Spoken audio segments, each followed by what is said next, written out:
함께하며 두려움 없네.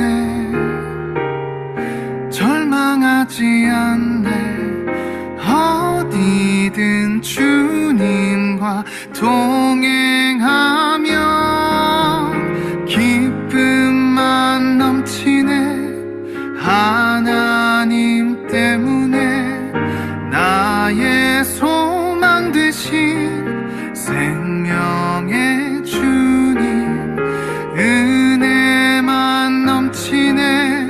하나님 때문에 우리 자녀 삼아주신 사랑의 주님. 기쁨만 넘치네. 하나님 때문에 나의 소망 되신 생명의 주님. 은혜만 넘치네. 하나님 때문에 우리 자녀 삼아주신 사랑의 주님.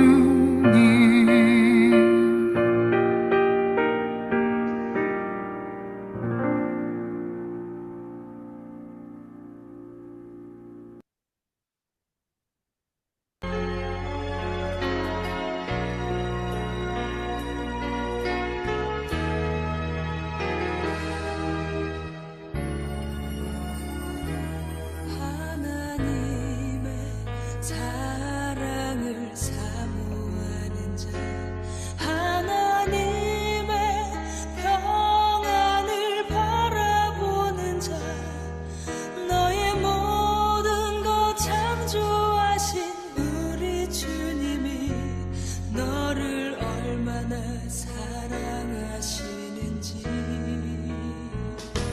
하나님께 찬양과 경배하는 자, 하나님의 선하심을 닮아가는 자, 너의 모든 것 창조하신 우리 주님이 너를 자녀 삼으셨네. 하나님 사랑의 눈으로 너를 어느 때나 바라보시고, 하나님인 자한 귀로서 언제나 너에게 기울이시니, 어두움에 밝은 빛을 비춰주시고, 너의 작은 신음에도 응답하시니, 너는 어느 곳에 있든지 주를 향하고 주만 바라볼지라.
할렐루야.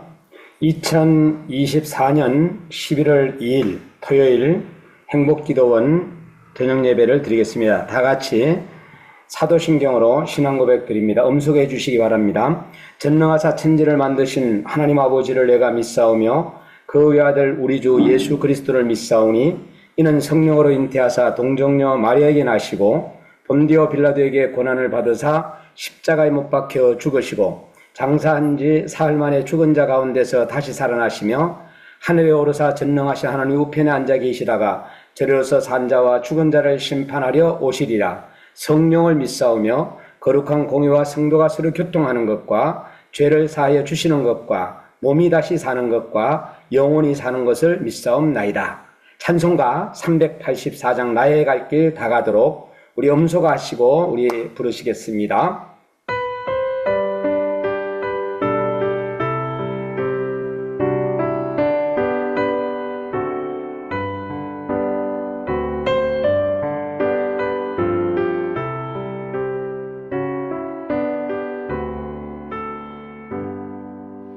나의 갈 길 다가도록 예수 인도하시니 내 주 안에 있는 긍휼 어찌 의심하리요. 믿음으로 사는 자는 하늘 위로 받겠네. 무슨 일을 만나든지 만사형통하리라. 무슨 일을 만나든지 만사형통하리라. 나의 갈 길 다가도록 예수 인도하시니 어려운 일 당한 때도 족한 은혜 주시네. 나는 심히 고단하고 영혼 매우 가라나 나의 앞에 반석에서 샘물 나게 하시네. 나의 앞에 반석에서 샘물 나게 하시네.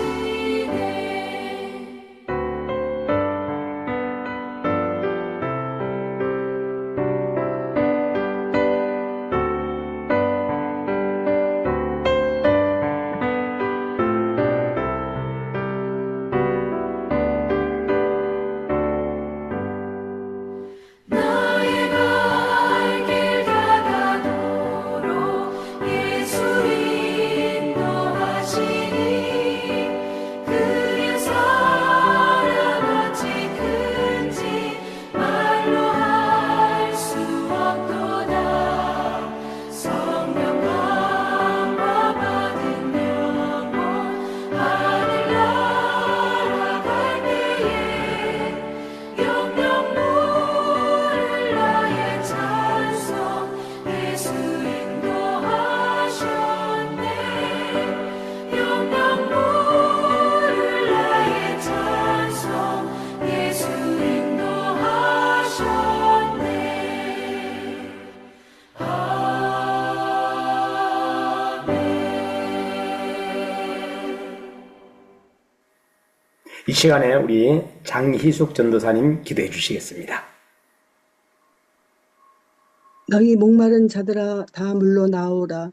돈 없는 자도 나오라. 너희는 와서 사 먹되 돈 없이 값없이 와서 포도주와 젖을 사라. 힘으로도 못하고 능으로도 못하고 오직 여호와의 신으로 많이 되는 줄 믿습니다.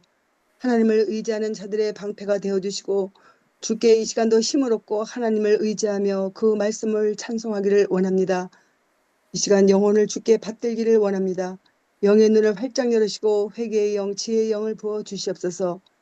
원수의 모든 제어할 능력을 해칠 자가 결코 없으리라고 하였사오니 개인과 자녀와 교회와 나라와 민족과 성교지마다 사역 위에 그리스도의 사랑 안에서 아무도 끊을 자가 없는 줄 믿습니다. 징계를 받은 자 같으나 죽은 자 같으나 우리가 살고 이 시간도 살아계시어서 인간의 생사복을 주관하시는 주님께서 날마다 살아있는 생수로 먹이신 목사님, 교수님, 선교사님들을 위해 가정과 사육에 강건하신가 충만함으로 넉넉히 이기고도 남을 수 있도록 은혜를 베풀어 주시옵소서. 행복 기도원을 통하여 더욱 믿음에서 믿음에 이르는 반석의 영광을 받으시는 기쁨의 아벨의 제사인 줄 믿습니다. 이영만리에서 고국에서 예배를 위하여 사명 감당하시는 선교사님들 위해 생명의 면류관으로 함께 하시리라 믿습니다. 선교지 오고 가실 때 하늘길을 활짝 열어주시며 안정과 순족한 은혜 늘 함께하여 주시옵소서. 선교지마다 순족하게 하시며 좋은 소식만 들려지게 하여 주시옵소서. 눌림과 탄식을 들으시는 주님께서 옥문을 여시고 착고가 풀어지는 원한을 풀어 주시옵소서. 안전한 곳으로 건강을 지켜주시고 하루속히 좋은 소식을 기대하고 간절히 기도합니다. 질병으로 고통당하고 원치 아니하게 어려움을 당하시는 선교지위에 주님의 특별한 보호와 긍휼과 은혜를 베풀어 주시옵소서. 우리나라가 든든히 세워지게 하시며 위정자들에게 하나님의 능력과 지혜를 주시옵소서. 나라가 악한 세력과 위협의 모든 환란에서 방패와 피난처가 되게 하여 주시옵소서. 동성애 차별금지법 악의 세력을 부활의 능력으로 물리쳐 주시옵소서. 나라의 미래가 자녀에게 달려 있사오니 다음 세대를 지켜 주시옵소서. 복음 안에서 자신의 참된 가치를 구원의 감격이 있는 삶이 되게 하여 주시옵소서. 북한 동포들 이스라엘을 해방시킨 것처럼 악의 세계로부터 해방시켜 주시옵소서.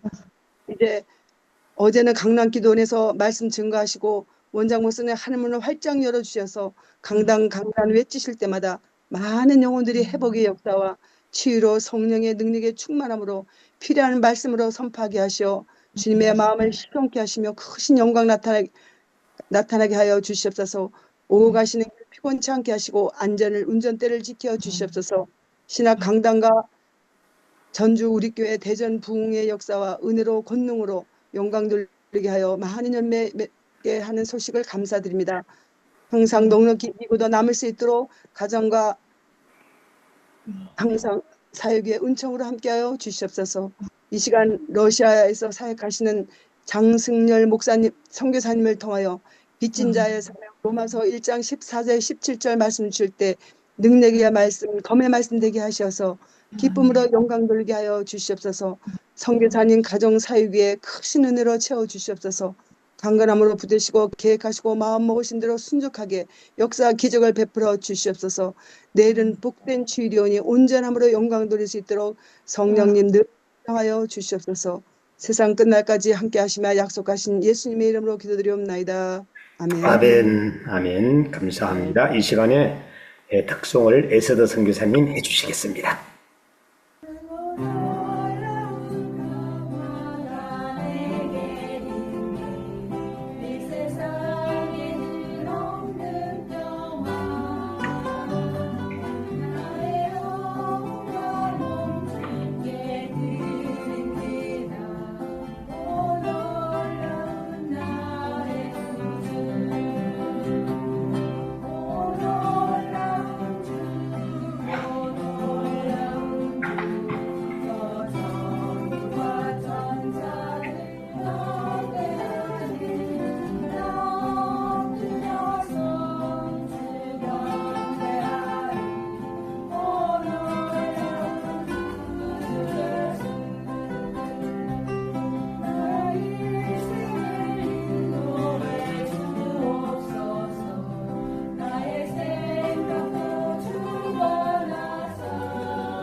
아멘. 감사합니다. 네. 이 시간에 예배 성김이 내일 말씀드리겠습니다. 사회는 김혜인 선교사님, 기도는 유창열 목사님, 특송은 이영영 선교사님, 내일 성주는 오성종 목사님이 되겠습니다.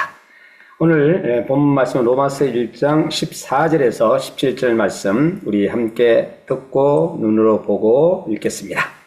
자나 어리석은 자에게 다 내가 빚진 자라.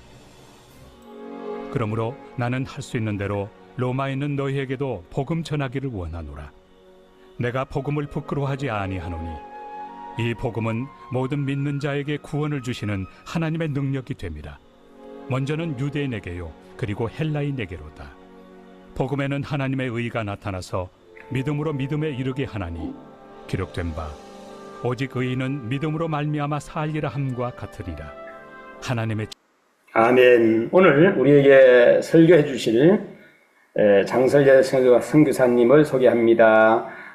늘 우리 행복기도원에서 귀한 말씀을 전해 주셨는데 오늘 귀한 말씀을 가지고 말씀 전해 주시겠습니다. 강사님 나와 주시기를 바랍니다. 샬롬. 행복기도원에 오신 여러분들을 환영합니다. 함께 예배드리게 됨을 기쁘게 생각합니다. 보이십니까? 네.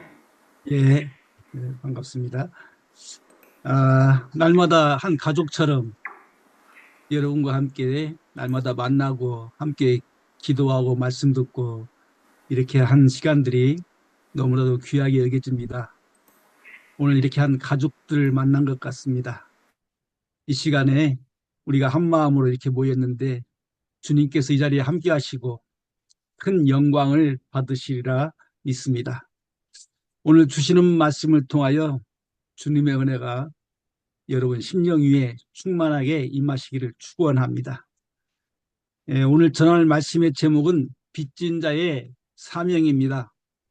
말씀과 함께 저의 간증을 함께 나누며 주님께 영광을 돌리는 시간이 되기를 소망합니다. 우리 모두는 1997년도에 발생한 IMF 시대를 기억하고 있습니다. 원화 가치가 급락하고 기업들의 부채가 늘어나 국가적인 위기를 경험했었습니다. 그때 국민들은 위기를 벗어나기 위해서 힘을 모았습니다. 금모으기 운동을 자발적으로 펼쳤고 그 결과 위기를 극복하는 계기가 되었습니다. 빚을 지고 살아간다는 것은 빚을 갚기까지 언제나 큰 부담이 되는 것입니다. 본문 14절에 보면은 바울 사도는 로마 교회에 보낸 편지에서 자신은 헬라인이나 야만인이나 지혜 있는 자나 어리석은 자에게 다 내가 빚진 자라고 고백해야 했습니다. 왜 이런 고백을 했을까요? 저는 개인적으로 많은 상상을 해보았습니다. 바울이 로마에 가본 적도 없는데요. 언제 그들에게 무슨 빚을 졌지? 아마도 로마에 있는 유대인들을 통하여 전파된 유대교에 따라 하나님을 믿는 자들도 있었을 것입니다. 또는 이미 로마에는 누군가가 복음을 증거하여 예수 그리스도를 믿는 자도 있었을 것입니다. 바울은 로마에 있는 성도들의 소식을 듣고 있었던 것입니다. 때문에 바울은 어떻게 해서라도 꼭 로마의 교회를 방문하여 성도들을 만나 교제하고 또 함께 말씀을 나누고 싶었던 강력한 소원이 있었던 것입니다.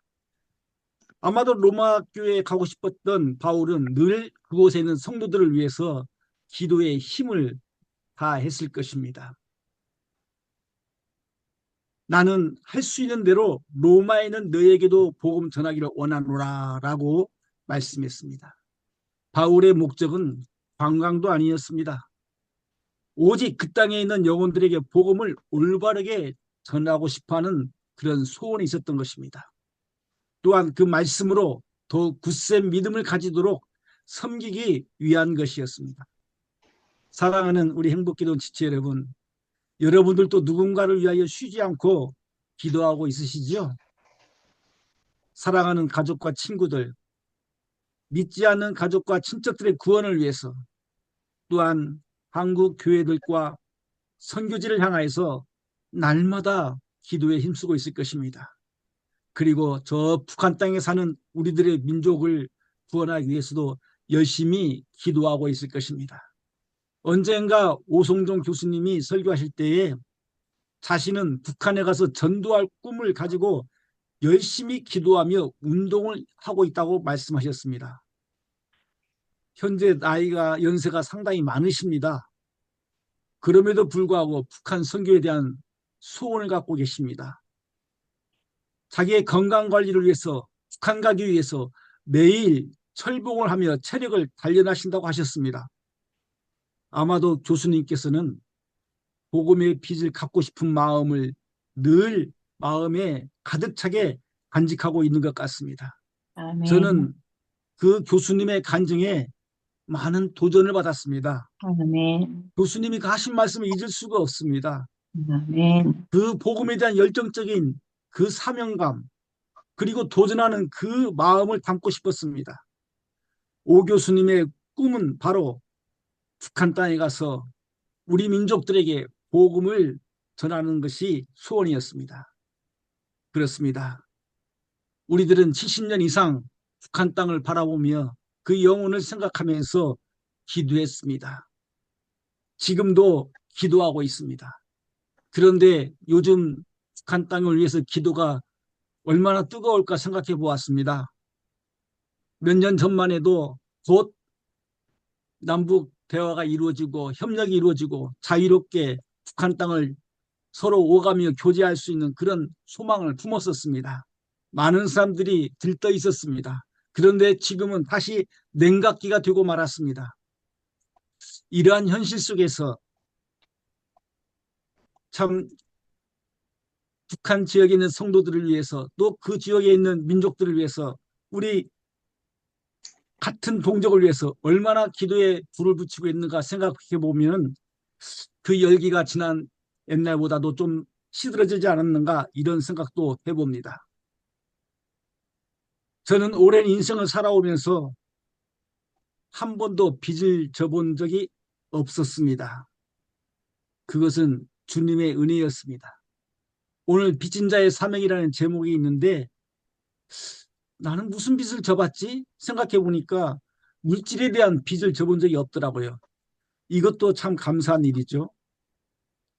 참 그래서 빚진 자의 심정을 잘 모르지만 어느 정도 알 수 있는 계기가 저희 가정에 있었습니다. 저희 아버지는 3형제 중에 장남이셨습니다. 아버지의 조카들 중에 부모님이 일찍 세상을 떠난 조카가 있었습니다. 서울에서 대학을 다니고 있었습니다. 저에게는 사촌 누나가 되는 거죠. 등록금이 부족할 때에는 지방에 저희 집에 찾아와서 저희 아버지께 도움을 요청했습니다. 저희 부모님은 5남매를 양육하셨습니다. 가정 형편이 그냥 보통으로 지내는 정도였습니다. 옛날이야 뭐 밥 먹고 살면은 보통이죠. 저금을 해놓고 살 정도도 아니었습니다.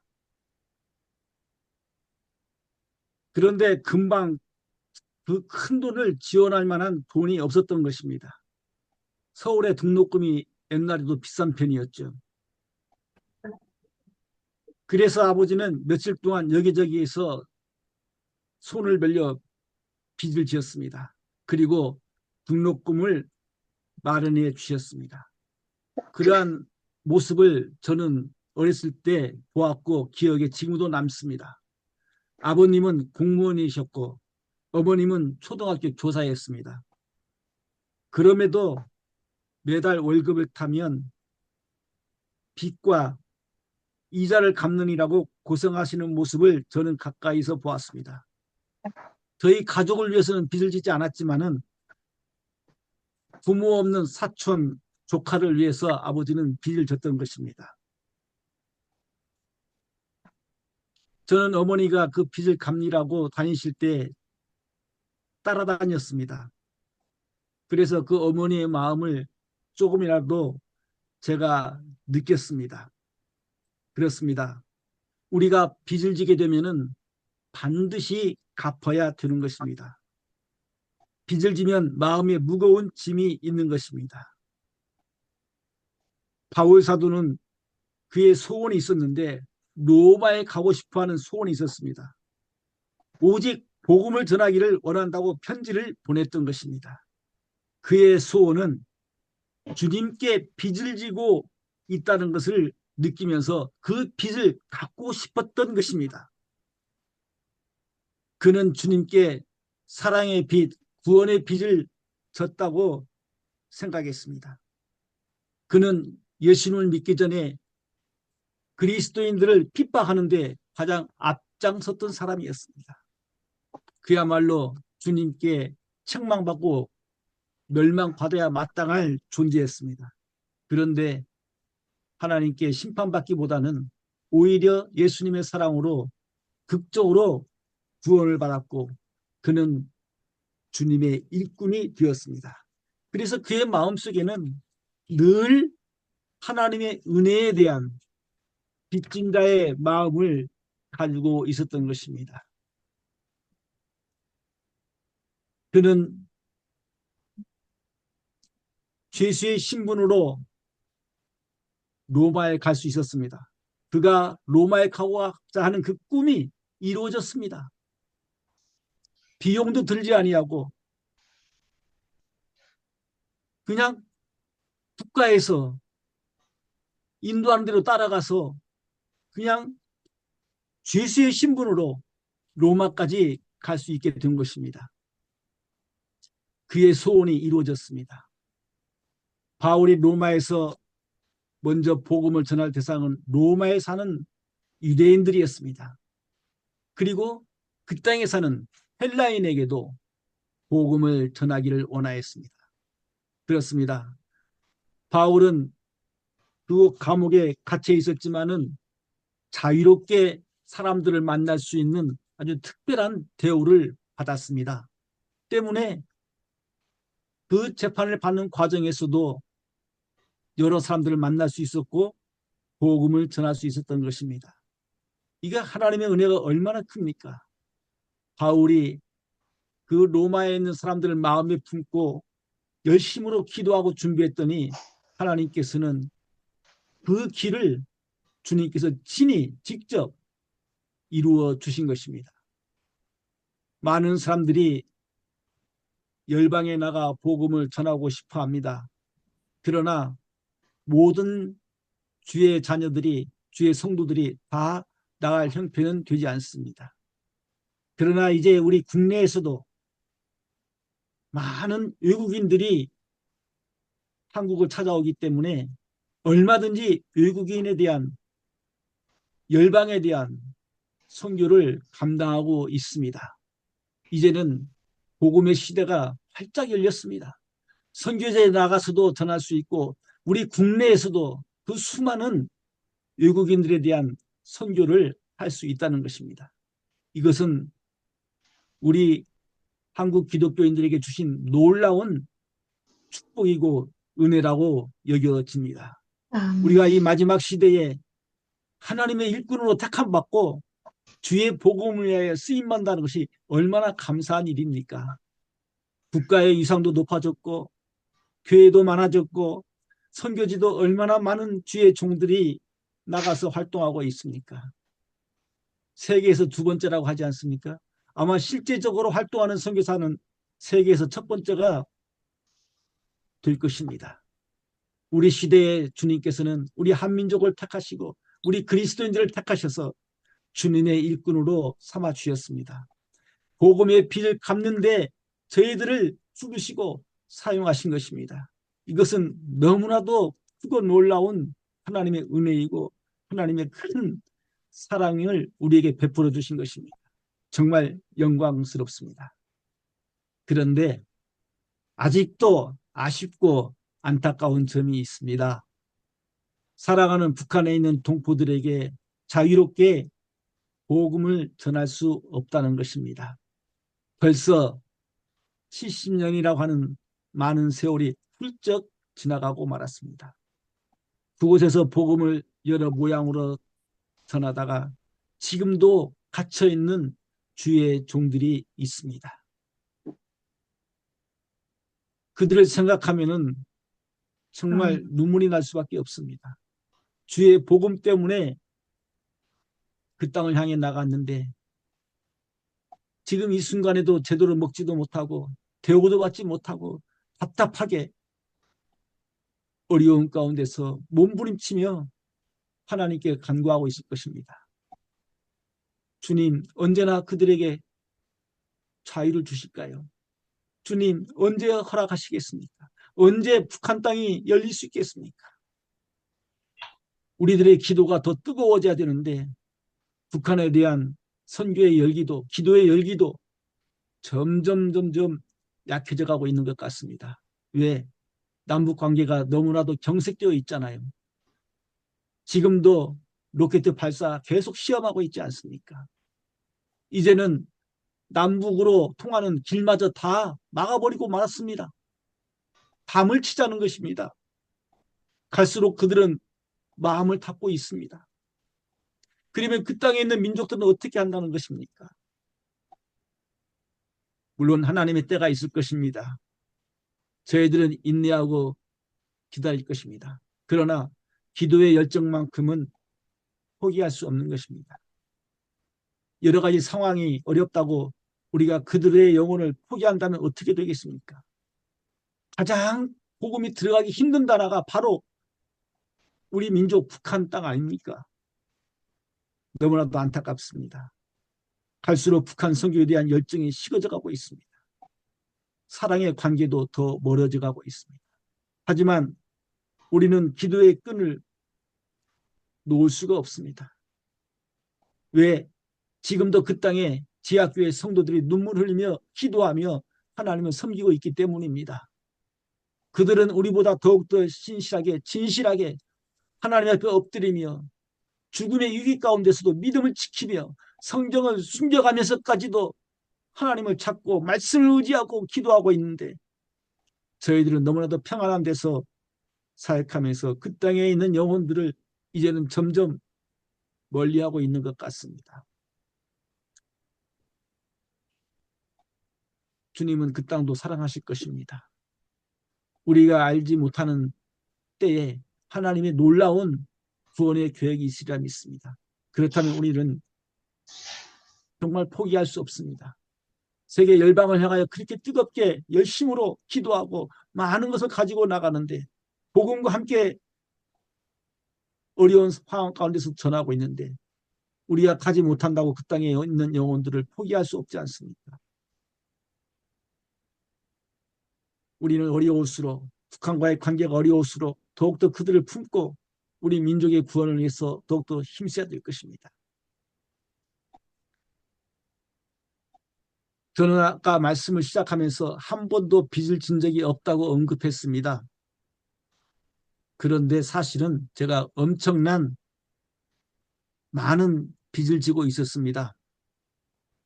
제가 진 빚은 저의 힘으로 다 갚을 수 없는 엄청난 사랑의 빚이었습니다. 미국 교회가 보낸 선교사들로부터 빚을 진 것입니다.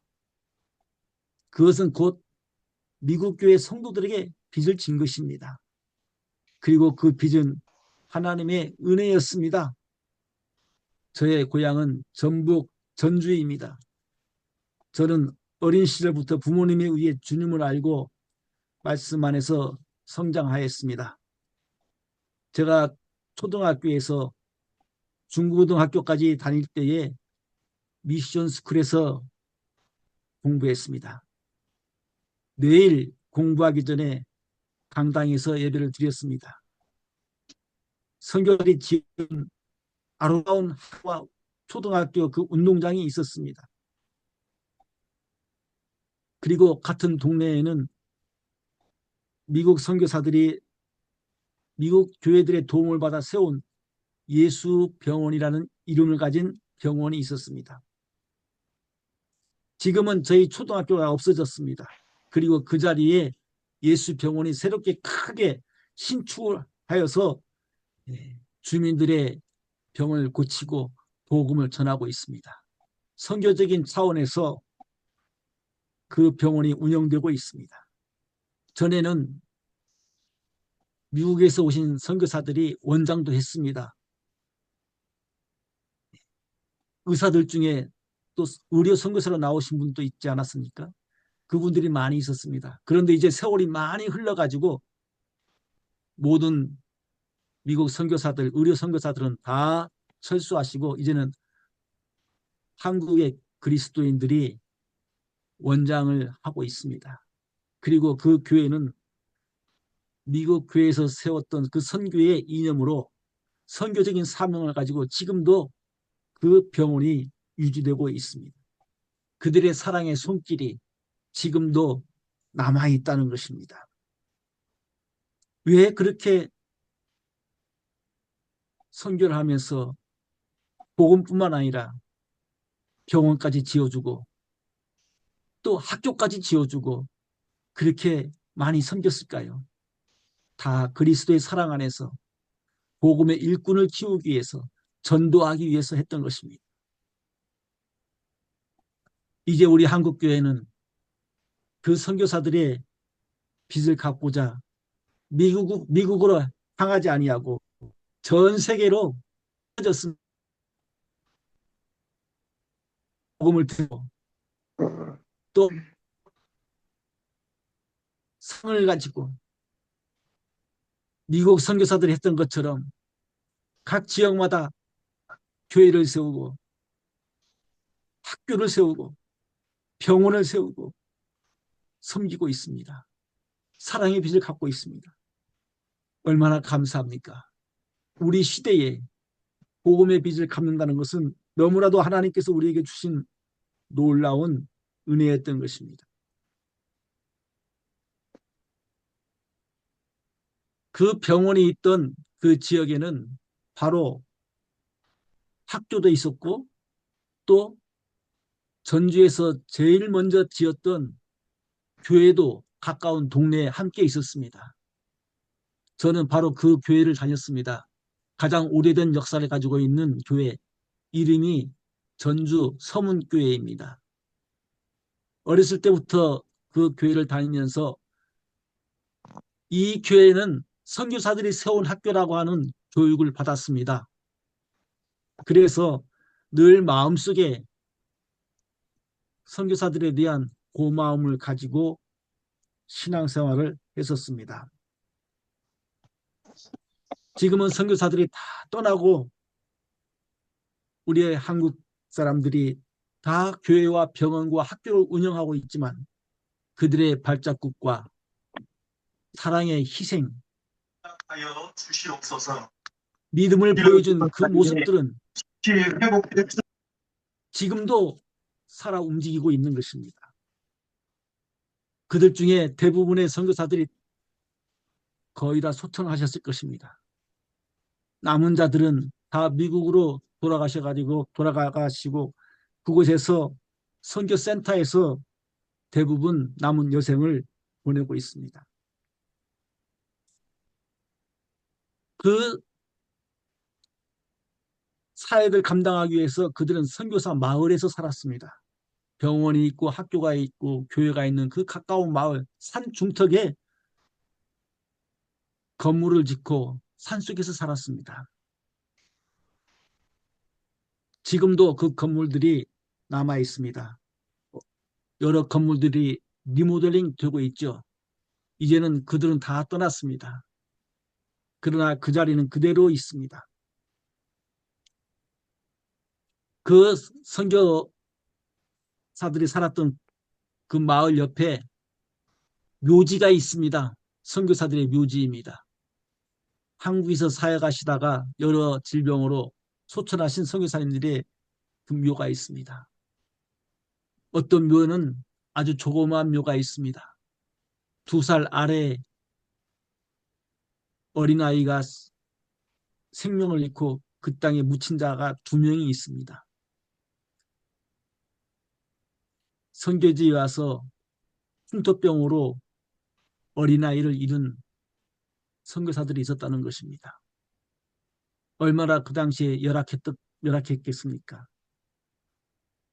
그 선교사들이 우리들의 삶과 비슷한 그런 모습으로 함께 사시다가 선교사들도 소천하시고 어린 자녀들도 사랑하는 어린 자녀들도 생명을 잃게 되었던 것입니다. 그들의 사랑과 희생과 열심이 있었기 때문에 우리 한국교회는 하나님의 은혜로 그리스도인들이 많이 나타나게 되었고 교회들이 세워지게 되었고 지금은 그 사랑의 빚을 갚고 있게 되었습니다. 매일 선교사 모임에 나타나는 글을 보면은 선교사들이 고난 당한다는 그런 소식들이 얼마나 많이 있습니까? 각 지역의 여러 환경에 맞지 않는 여러 가지 풍토병들이 있지 않습니까? 잘 적응하지 못하여 선교사들이 여러 질병으로 고난당하고 선교사의 자녀들이 너무나도 큰 병으로 인해서 고통당하고 또 세상을 떠나는 경우도 있습니다. 그렇지만 그런 어려운 환경 가운데서도 지금도 선교지를 지키며 복음을 전하는 주의 종들이 많이 있습니다.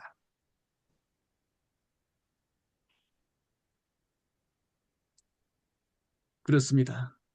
왜 그들이 조국을 떠나서 복음의 빚을 갚으러 그 먼 나라 열악한 환경으로 그들은 찾아갔습니까? 하나님께 받은 은혜가 너무 컸기 때문에 외국 선교사들로부터 받은 복음의 빚이 너무 크고 귀하기 때문에 그들은 갔지 않았습니까? 아멘. 저 역시 러시아가 복음의 문이 열렸을 때에 하나님의 콜링을 받았습니다.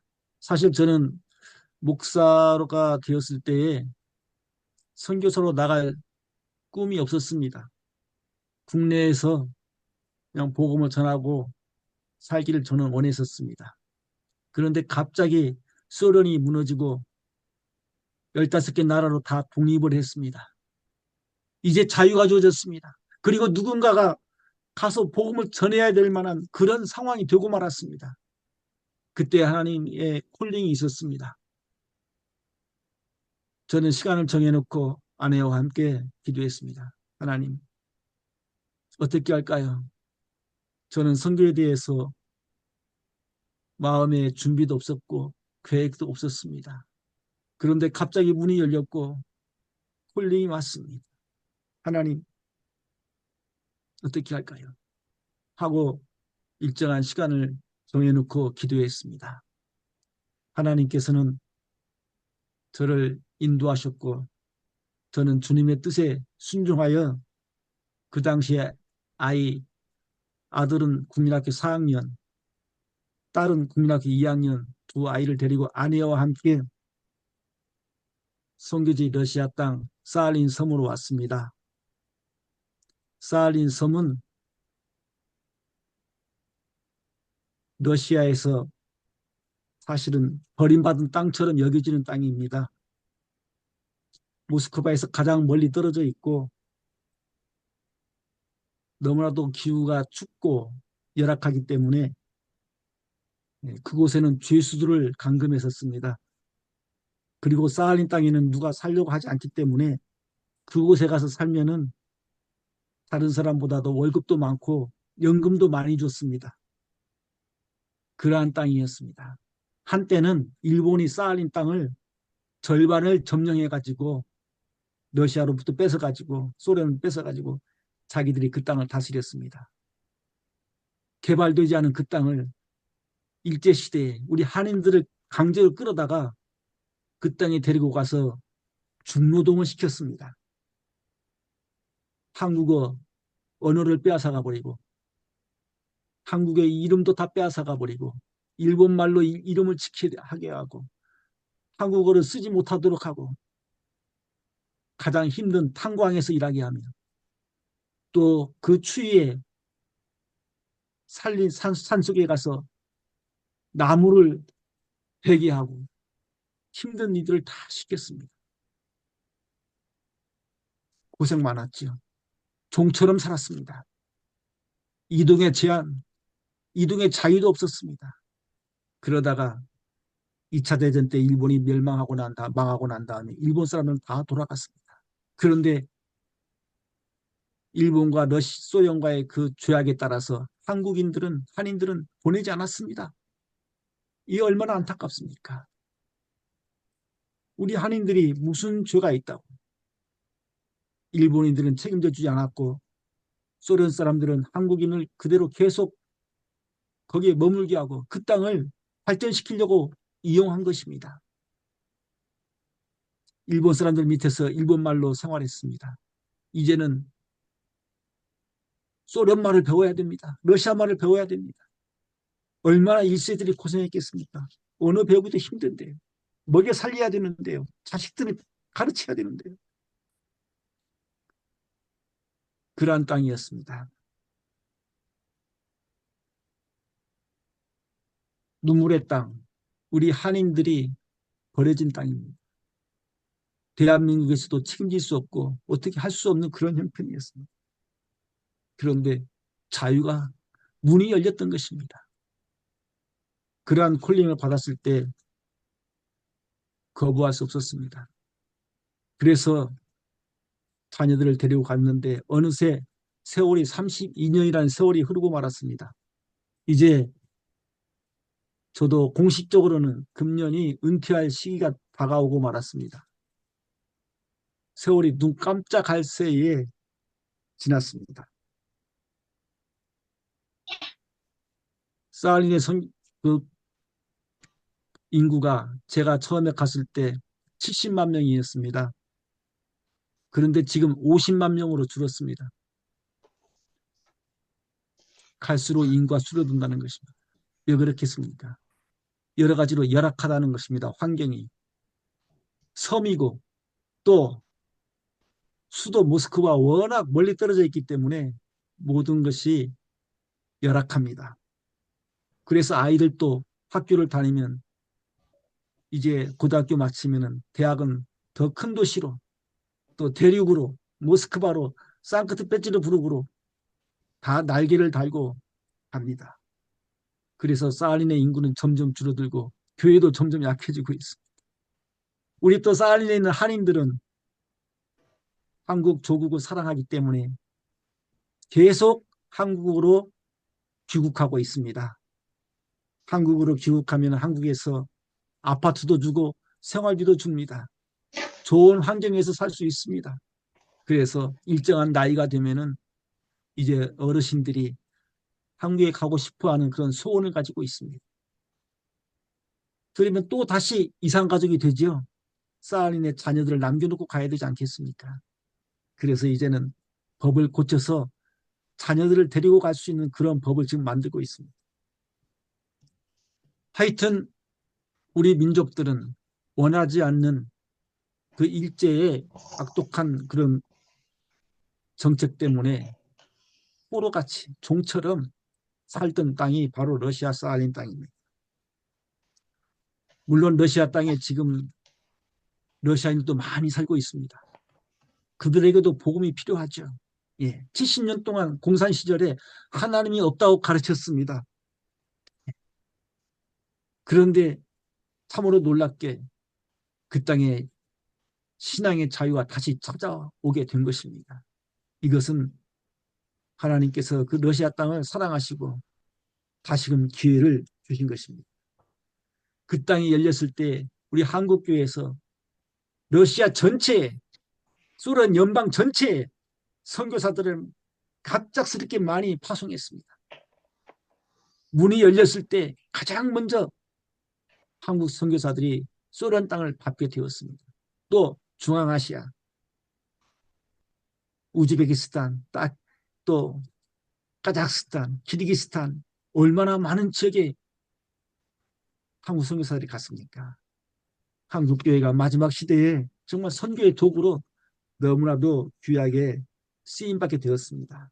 아멘. 이것은 우리 조상들이 어려울 때 복음을 받아들이고 선교사들이 세운 학교에 다니고 선교사들이 세운 병원에서 치료받고 사랑을 받았기 때문입니다.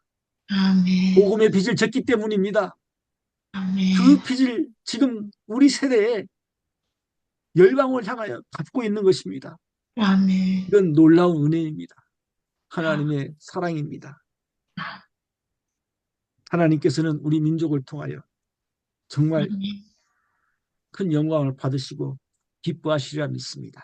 아멘. 이제 저희들이 저 갇혀있는 북한까지 우리가 가서 우리 민족을 품에 안고 그리스도의 복음으로 사랑으로 그들을 안는다면 우리 민족은 기뻐할 것이고 하나님은 더욱더 기뻐할 것입니다. 아니 그날이 올 수 있도록 주님은 지금도 계획하고 계실 것입니다. 우리는 주님의 마음을 움직이기 위해서 더 큰 사랑으로 기도에 힘써야 할 것입니다. 아멘. 요즘 북한과의 관계가 좋지 않다고 우리가 기도를 포기한다면 어떻게 되겠습니까?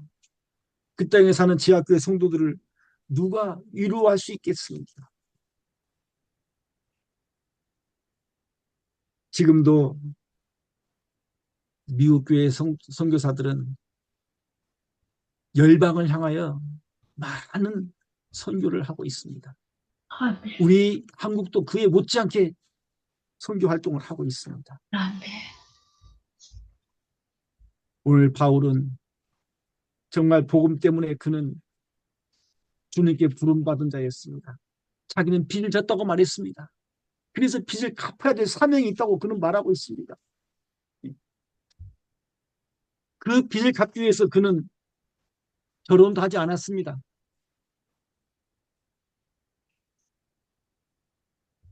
성도들을 사랑했고 조금이라도 더 자유롭게 더 많은 사람들을 복음을 전하고 싶어 했습니다.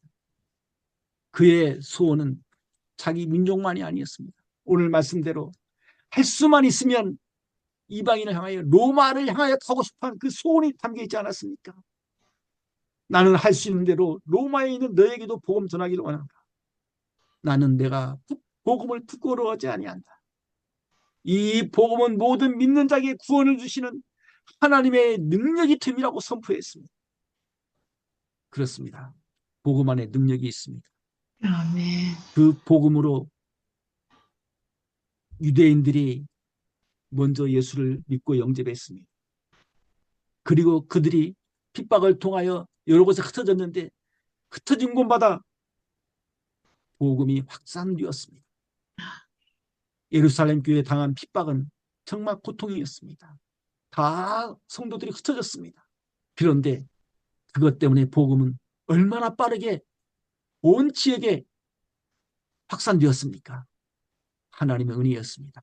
사탄의 전략이 무너지고 말았습니다. 바울은 국내에서도 많은 고통을 당했습니다. 핍박을 당했습니다. 오히려 유대인들에게 더 많은 핍박을 받았습니다. 그러나 복음의 열정은 꺾이지 않았습니다. 오히려 더 많았습니다. 그리고 유대인뿐만 아니라 이방인까지도 마음에 품고 이방인의 사도가 되었습니다. 그의 소원은 한 사람이라도 더 많이 주님을 만나고 영접하고 구원받는 것이 그의 소원이었습니다.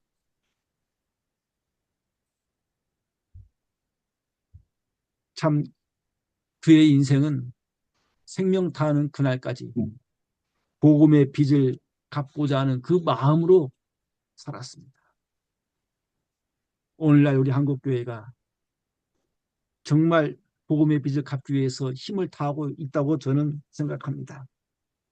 마지막 시대에 하나님께서 우리 한민족을 사랑하시고 한국교회를 사랑하시고 전 세계에 얼마나 많은 주의 종들을 보냈습니까? 여러분들은 이 중에 선교사도 많이 있습니다만은 또 국내에서 주님을 섬기면서 해외 선교를 위해서 수고하는 지체들이 많이 있을 것입니다. 여러분들의 눈물의 기도와 그 후원은 결코 헛되지 않는 것입니다. 하나님께서는 우리 한국교회 성도들을 통하여 한국교회를 통하여 지금도 구원의 역사를 이루어가고 있다는 것입니다. 그렇습니다. 복음에는 하나님의 의가 나타나는 것입니다. 하나님의 은혜가 나타나는 것입니다. 그래서 우리들은 오직 바울의 말처럼 의인은 믿음으로 말미암아 살리라 한 것 같다라고 말씀했는데, 우리는 아멘. 주님을 믿음으로 말미암아 의롭게 된다는 사실을 믿고 날마다 그 믿음으로 살아야 될 것입니다. 아멘. 갈수록 한국교회도 성장했기 때문에 경제적으로 많은 풍요를 누리며 살아가는 그런 교회들도 있습니다. 혹시라도 그것 때문에 교만해지거나 그것으로 자신의 힘을 과시하려고 한다면 안 될 것입니다. 주신 자도 하나님이시고 빼앗아가시는 분도 하나님 아니시겠습니까? 우리의 생명의 주인 누구의 것입니까? 오직 주님의 것입니다. 주님은 오늘도 여러분과 함께 하십니다. 행복기도원 여러분들의 그 뜨거운 기도와 그 섬김이 결코 헛되지 않으리라고 믿습니다. 아멘. 저는 시편 67편 1절에서 3절에 있는 말씀을 참 마음에 새기고 귀중하게 여깁니다. 그 말씀을 보면은 바울의 소원이 담겨 있는 말씀과 아주 비슷합니다. 그래서 그 말씀을 읽고 말씀을 마치도록 하려고 합니다. 우리 다 같이 시편 67편을 보겠습니다.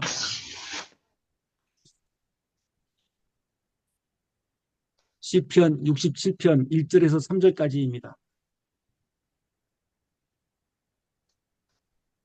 함께 읽겠습니다. 시작. 하나님은 우리에게 은혜를 베푸사 복을 주시고 그의 얼굴빛을 우리에게 비추사 주의 도를 땅 위에 주의 구원을 모든 나라에게 알리소서. 하나님이여 민족들이 주를 찬송하게 하시며 모든 민족들이 주를 찬송하게 하소서. 아멘. 아멘. 이 놀라운 말씀, 이 놀라운 시인의 고백은 하나님의 마음을 가장 잘 알고 있는 시인이었습니다. 그의 소원은 이스라엘의 발전이 아니고 하나님의 은혜를, 하나님께 주신 복을 세계 열방에 나누고자 하는 그러한 소원이었습니다. 주의 도를 땅 위에 주의 구원을 모든 나라에 알리소서.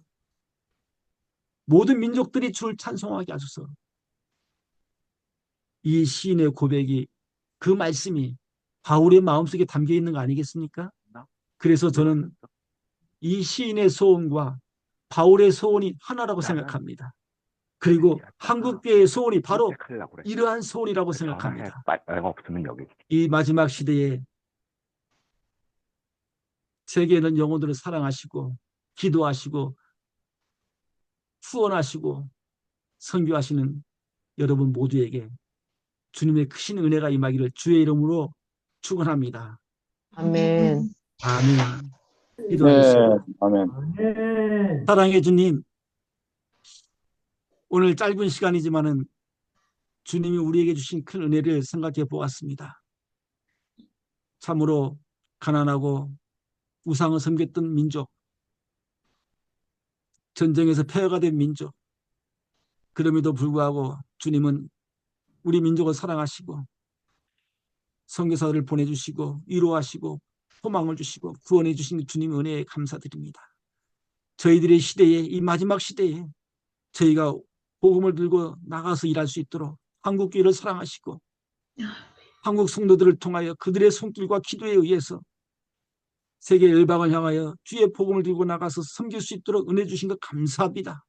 하나님, 이 마지막 시대에 정말 겸손한 자세로 하나님의 은혜에 감사하면서 열방을 품고 이 마지막 시대의 선교를 감당할 수 있는 우리 한국교회가 될 수 있도록 끝까지 붙잡아 주시고 귀하게 사용하여 주시옵소서. 이러한 역사를 위해서 날마다 하나님 앞에 모여 우리의 조국교회와 세계 선교를 위해서 힘써 기도하는 사랑하는 행복기도원 지체, 우리 모든 한 몸 된 주의 자녀들이 기도할 때 그 기도를 통하여 주님의 나라가 확장되게 하시고 주님께서 영광 받으시기를 원합니다. 오늘도 저희들과 함께 하신 주님께 감사와 영광을 돌리며 사랑이 많으신 예수님의 이름으로 감사하오며 기도드리옵나이다. 아멘. 아멘. 아멘. 아멘. 감사합니다.